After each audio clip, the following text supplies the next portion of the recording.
로마서가 참 복음에 대해서 많은 것을 담고 있고, 그리고 보물 같은 책이지만 많은 기독교인들이 기피하는 책이기도 합니다. 왜 그럴까요? 왜냐하면 제가 생각하기엔 좀 너무 어렵기 때문이 아닐까 생각을 합니다. 큐티 하기에도 솔직히 좀 어렵고, 성경 공부하기에도 준비하는 사람도 어렵고, 특히 설교하려면 좀 꽤 씨름을 많이 해야 되는 책 중에 하나입니다.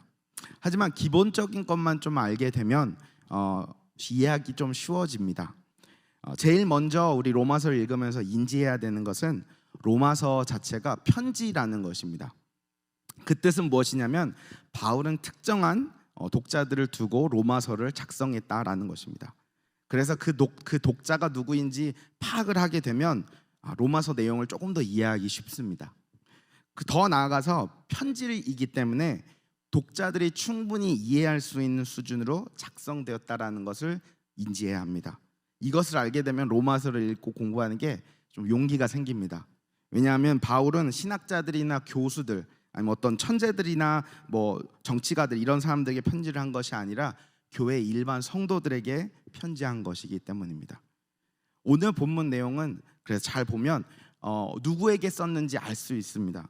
특히 7장은 1절에 보면 이렇게 나와 있습니다. 형제들아, 내가 법을 아는 자들에게 말하노니 라고 말합니다. 영어로는 뭐라고 나와 있냐면요, Or do you not know brothers? Brothers 하고 뭐라고 설명이 되어 있는데 For I am speaking to those who know the law. 법을 아는 너희들, 나의 형제들. 그러니까 바울이 유대인이기 때문에 그 유대인들에게 구체적으로 이 내용을 적는 겁니다. 유대인들을 지목하는 이유는 바로 유대인들과 굉장히 친숙한 율법에 대해서 이야기하기 위함입니다. 7장 초반 부분을 제가 간단하게 요약해 드리겠습니다. 법으로 인해 우리가 죄인이라는 것을 알게 되었고, 율법으로 인해서 그로 인해 죽을 수밖에 없는 존재라는 것 또한 알게 되었다고 바울은 이야기합니다. 그렇다고 해서 법이 잘못된 것, 하나님께서 주신 법이 잘못된 것은 아니라 하나님의 율법이 우리의 죄를 표면으로 드러내고, 그리고 그 죄가 얼마나 심각한지를 우리에게 가르쳐주는 하나님의 도구라고 이야기합니다. 율법이 죄를 나타나게 하고 그 심각성을 알게 하고, 하지만 결과를 바꾸지 못한다. 아무리 우리가 순종하려고 해도 우리는 죄인이기 때문에 우리의 결과는 사망이다라고 이야기합니다. 그러면서 이 오늘 우리가 읽은 본문 말씀을 이야기하는데, 왜 이야기를 하냐면요, 7장 초반의 내용을 뒷받침하기 위해서 하는 내용입니다. 어떻게 보면 오늘 바울은 유대인들에게 약간 고소장 같은 걸 보내는 것 같은 느낌이 듭니다. 바울은 유대인들에게 율법을 공부하고 외우고 지키려고 할 때 나타나는 어떤 현상들을 구체적으로 적어 놓은 것입니다. 율법을 잘 지키려고 노력한 사람들 중에서는 이스라엘 백성들만큼 하나님 말씀 지키겠다고 노력한 사람들은 없었을 것입니다. 어렸을 때부터 말씀 외우고 막 지키려고 노력하죠. 그런 그들에게 바울이 이런 얘기를 합니다. 내가 하는 행동을 이해하지 못할 때 있지 않니? 나는 내가 막 너무 싫어하는 저거를 막 하고 싶을 때가 있지 않니? 그리고 그렇게 하다 보면 내 안에 선한 것이 없구나라는 것을 깨달을 때가 있지 않습니까? 선한 것이 무엇인지 알고 해야 하는데, 그리고 그걸 하고 싶지만 할 수 없는 자신의 모습을 보지 않습니까? 그리고 계속해서 악한 것을 행하는 나를 보고 있지 않습니까? 라는 이야기를 합니다. 율법을 지키려고 노력하는 유대인들이 하고 있을 만한 고민과 또 겪고 있을 만한 마음의 심란함, 고통을 잘 표현한 것 같습니다. 율법을 지켜서 복받고 하나님의 백성으로 살고 싶지만 원하는 것처럼 되지 않고, 하면 안 되는 것들을 계속하면서 자기도 자기 자신을 이해하지 못하는 그 혼란 속에서 사는 그 모습, 계속해서 실수하고 반복하는 가운데 내 자신이 얼마나 무능력한 존재인지를 깨닫게 되는 현실, 그리고 더 나아지려고 노력하지만 나아지지 않는 것, 이런 것들을 좀 나열해 놓은 것 같습니다. 그렇죠? 어떻게 바울은 이것을 이렇게 잘 알 수 있을까요? 왜냐하면 바울은 그 유대인들, 열심을 내는 유대인들 중에서도 최고로 열심을 내었던 사람이었기 때문입니다. 얼마나 열심을 냈으면 교회를 내가 다 잡아오겠다, 열심을 내고 교회를 핍박했던 사람입니다. 그래서 24절에 이렇게 탄식하는 것 같습니다. 오호라, 나는 공고한 사람이로다. 이 사망의 몸에서 누가 나를 건져내랴. 이 7장 후반부에 오늘 본문 내용은 자기의 고백일 수 있는 거, 바울의 고백입니다. 내가 이렇게 고민하고 이렇게 힘들게 살았다. 이렇게 신앙생활을 하는 가운데 너무 어렵고 범란하고 심란했다. 근데 성도님 여러분, 잘 들어보면은 좀 남 이야기 같지 않다는 생각을 하지 않으십니까? 저는 말씀 읽고 이거 내 이야기인데 이렇게 생각이 들었습니다. 예수님 믿고 예수님의 제자로 살고 싶은데 내 맘대로 되지 않을 때 너무 많지 않습니까? 기도해야 되는 거 아는데 기도하기 싫고, 말씀 읽어야 되는데 첫 장만 넘기면 졸리고, 하나님 방법대로 살고 하나님 말씀에 순종하며 살고 싶은데 제대로 되지 않아서 마음만 힘들어서 그냥 울고 기도할 때가 많지 않습니까? 사랑하라고 하고 용서하고 인내해야 되는데 이건 또 왜 이렇게 순종하기 어려운지. 하나님의 말씀에 순종하는 날이 있을 때면 교만해지고, 또 못하는 날이면 낙심하고, 그래서 그 어떤 영적인 롤러코스터를 막 타는 느낌 들지 않으십니까? 잘 됐을 땐 좋고 안 될 땐 시무룩하고. 이러한 신앙생활을 하다 보면 우리 모두 바울의 고백이 저절로 나오게 되는 것 같습니다. 오라 나는 공고한 사람이로다. 바울이 이야기한 것처럼 이러한 종교 생활에는 자유가 없고 답이 없습니다. 그렇다면 답은 어디에 있습니까, 여러분?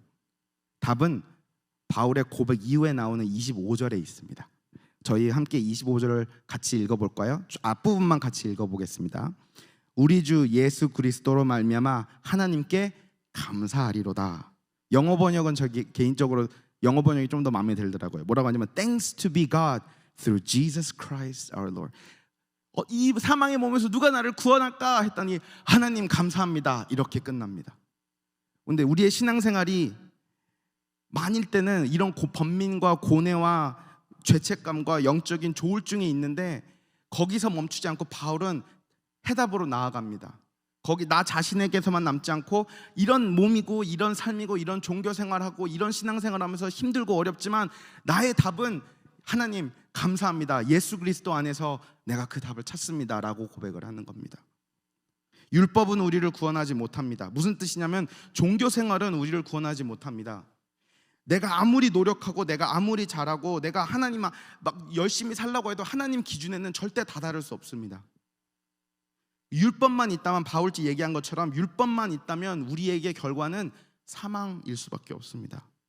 선을 행할 수 없는 우리들에게 선을 행하라고 계속 강요하는 것은 그게 지옥 아니겠습니까? 근데 하나님께서는 율법만 주신 것이 아니라 우리에게 더 하나 주신 것이 있습니다. 우리에게 독생자 예수님을 주셨습니다.